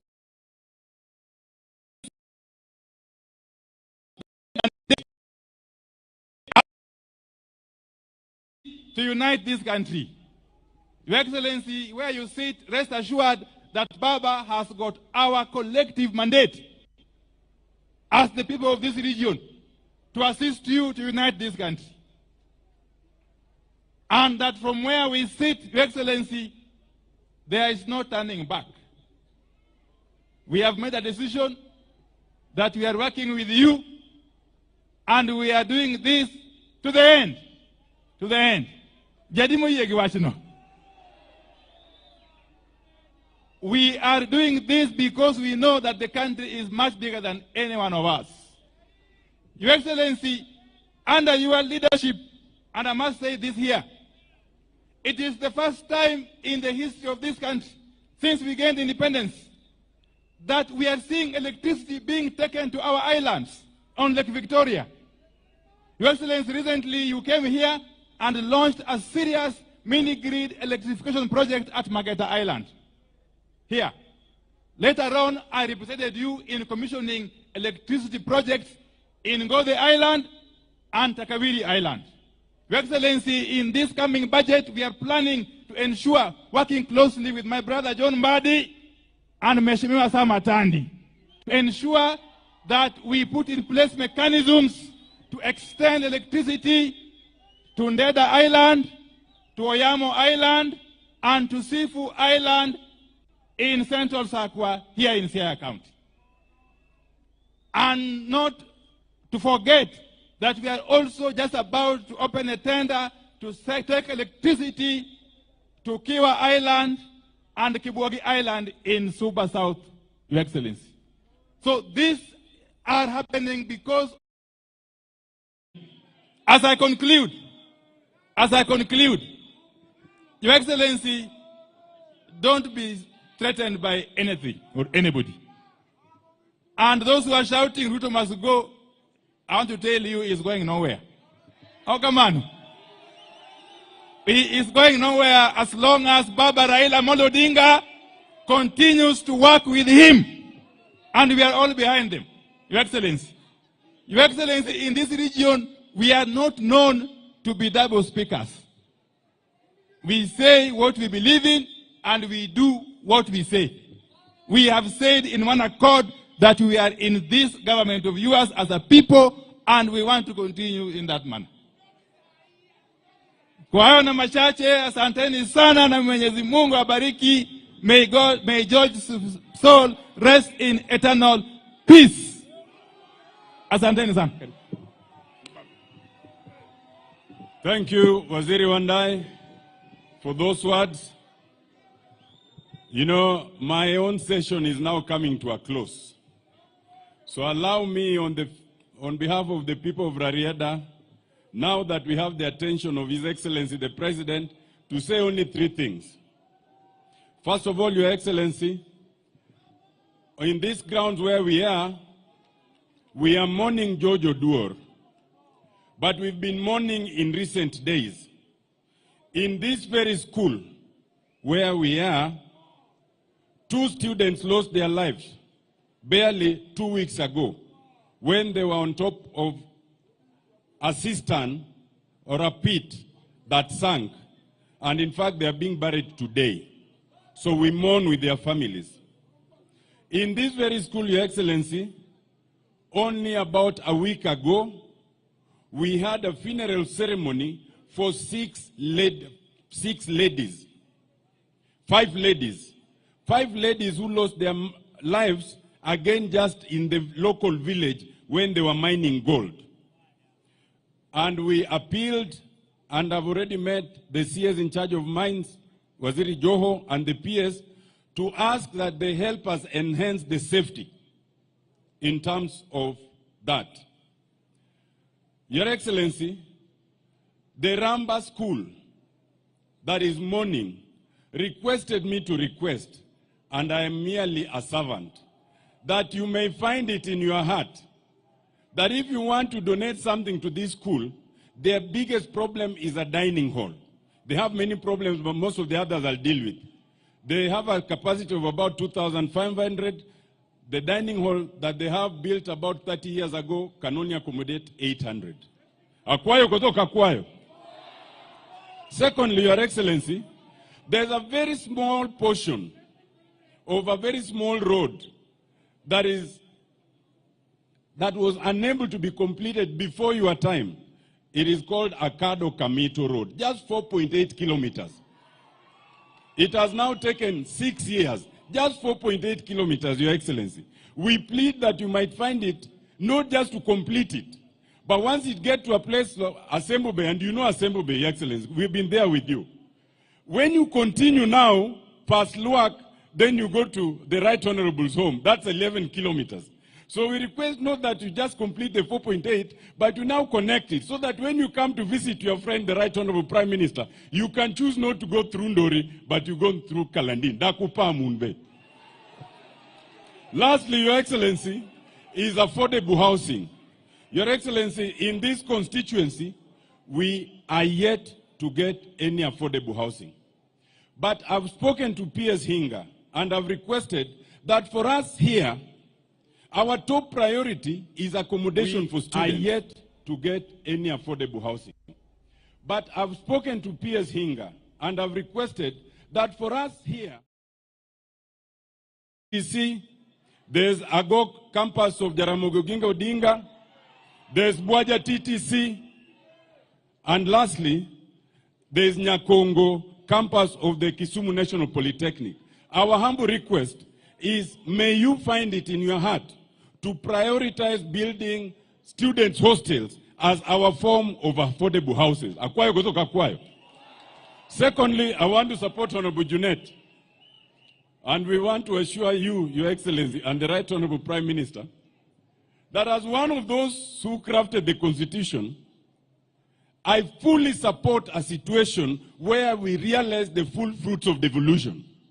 And therefore, if things are stuck in the National Assembly, I will be the first to support Junet to unlock it. But we equally plead with you, Your Excellency, and the Right Honorable Prime Minister, that there's this other thing called CDF, NGCDF.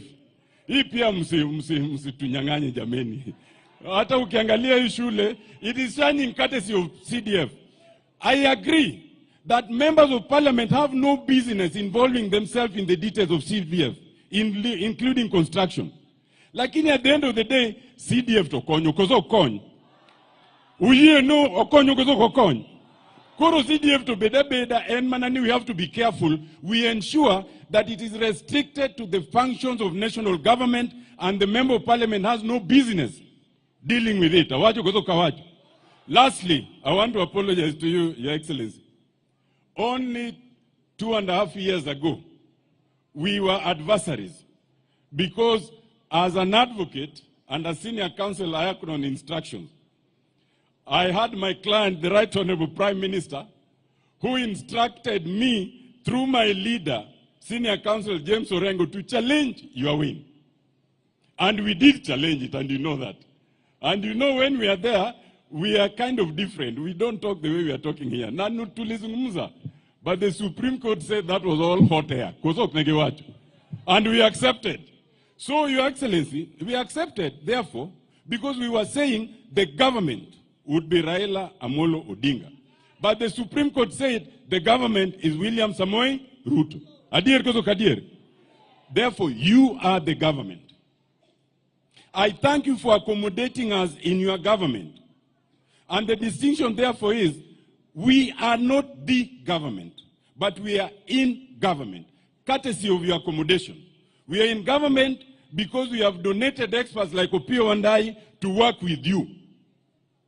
And we thank you for that. Uwinjo gima wacho gozo kuwinjo. Awacho niya. Kik ng'ato wach ni wan e sirikal. Lakini wan e sirikal. Uwinja gozo kuwinja. And for that reason, we beg that you give a little leeway to Waziri Wandai, Waziri Mbadi, Waziri Askul and others. Because in this region, we have suffered discrimination for 60 years. So Dr. Buru said that give everyone their due. But you know, if you get two children, one who is already full and the other one is hungry, you can't give them equally. The one who's hungry unapatia mingi kidogo by way of what's called affirmative action. So hata Wandai, Mbadi na wengine wakifanya affirmative action, Your Excellency, uangalie tu na macho ya upole. Awacho kuzo kawacho. Allow me now to invite the Governor of Siaya, His Excellency James Agri Orengo, to take over from here.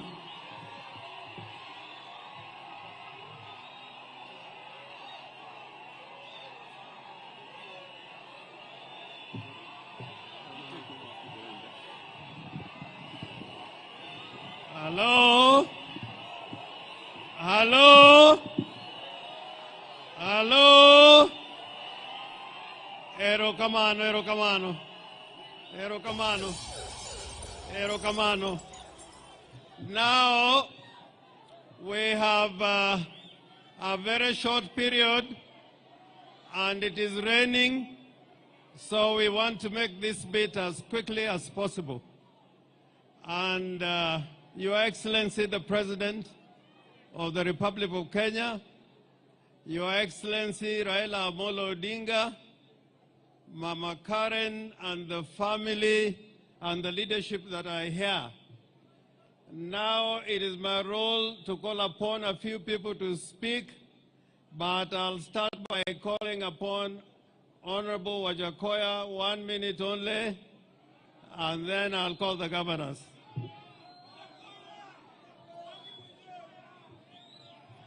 Your Excellency, the President of the Republic of Kenya, my Prime Minister, Honorable Raila Odinga, Governor Orengo, Governor Baraza, Governor Tuoma, Governor, my friend from Migori, Professor Nyang' Nyong, and the area MP. This is the first time I'm meeting this man, Ruto, after the election. I wish you had called me before, maybe stories would have been different. But let me take this opportunity to tell you that had I won the presidency, maybe I could have been the one talking here. But I congratulate you for your good work. The only thing I have to say, because I've been given 2 minutes, I will say two things. Number one, devolution. Governors are suffering. Governors do not have money. The monies have not been sent to these people. Governors are borrowing to pay their employees. Governors are really being faced with the problem of not paying contractors. Please release money for devolution. That devolution was brought by the Right Honorable Raila Odinga. Secondly, I would like you, Mr. President, and I recognize you, I would like you that when you go back home today, I want you to think the way I would have thought if I was the president. Go and call Butere girls and their principal to State House, have tea with them. Tell them thank you, and then visit their school, harmonize relationship with the school kids. Otherwise, watoto wadogo saa hizi wanakuchukia because of the mistake that was done by your juniors. Correct them. You are my president. You have the sword of power, and you can lead the country if you have both of us. Madam George, Madam George, it's George that made me closer to Jacom. There are some people who had blocked me, and I've stayed with Jacom in Britain. I've stayed with Jacom's family, including the sister in UK. But when I came back, there was that buffer zone. It is this man who made me see Jacom, and then we blossomed. Finally, Governor Orengo, Inosiapna. Orengo, you have played a big role in my education. Orengo, you have played a big role in democratization of this country. Orengo, you have played a big role in doing what we have. May I take this opportunity to go and sit down to thank Baba. If you did not do what you did, this country would have burned. But we don't want to burn this country, Mr. President. I want you to go and tell Farouk and group, waambie wakae chini. Because this country is bigger than them. You are my president. Then I'll come and have tea with you. Thank you very much.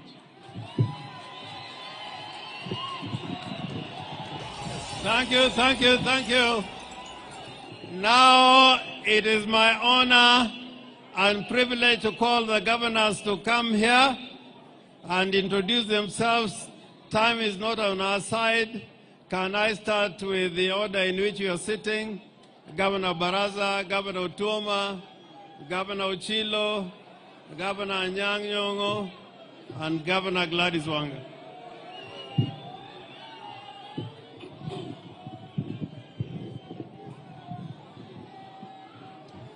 Mheshimiwa Rais wa Jamhuri ya Kenya, Daktari William Samoei Ruto, kinara wetu wa chama cha ODM, Baba Raila Odinga, itifaki zote zikizingatiwa.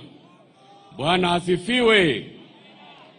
Kwanza kabisa, Mheshimiwa Rais, niruhusu nitambue mfalme wa the Wanga Kingdom ambaye ako hapa, Honorable Peter Nabongo, amekuja kuwa na sisi hapa. Pia niruhusu nitambue Kakamega Council of Elders ambao wamekuja hapa kwa siku ya leo kuomboleza ndugu yetu. Wasimame tafadhali, na MCS wa Kakamega pia msimame, MCA 20. Asante. Kwa niaba ya wana Kakamega wote, mimi nimekuja hapa kuleta pole zetu kwa ndugu yetu na familia ya ndugu yetu George Oduor, ikiongozwa na mama mjane, Mama Karen, na pia Baba Raila Odinga. George mimi nilimjua, na tumepoteza jemedari ambaye amedhihirisha wazi ya kwamba as a security wa Baba Raila Odinga, you must be loyal. My brother George apumzike kwa amani. Jambo la pili, Mheshimiwa Rais, mimi nashukuru sana kwa niaba ya wana Kakamega wote vile mlitia mkataba na Raila Odinga ili tuweze kueneza maendeleo katika gatuzi zote 47. Na leo my brother Junet amesema ya kwamba atakuwa mstari wa mbele kutetea pesa zije katika gatuzi zetu 47. Kwa niaba ya magavana wote, mimi kama mwenyekiti wa kamati ya fedha, nashukuru sana ule mkataba ambao ulitilia mkazo pesa za kuja hapa katika gatuzi 47, shilingi bilioni 450. Na mimi niko na imani ya kwamba wabunge kuwekelea mkono hizo pesa zitakuja hapa. Mwisho kabisa, kwa niaba wana Kakamega wote, nataka kusema kwamba sisi tuko imara na tunaunga mkono serikali ya mapana na marefu, yani broad based government. Asanteni sana na Mungu awabariki.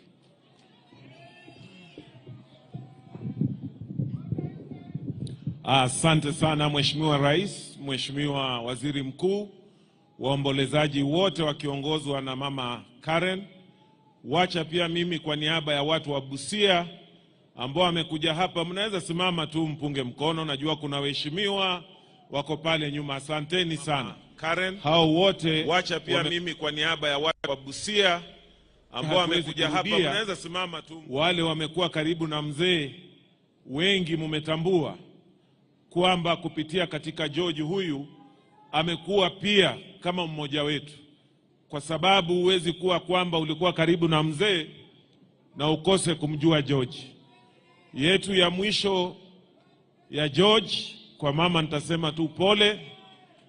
Mimi pia nimemjua George zaidi ya miaka 20 na kitu, na yangu ya mwisho nakumbuka aliniita tukitoka mambo ya broad based, akaniita kwenda kwa mzee, kwa baba, kwamba kuja hapa kwa baba kidogo baada ya kutia ile sahihi, na nafikiria ndiyo ilikuwa siku yangu ya mwisho. So George, fare thee well, may the Almighty God rest your soul in eternal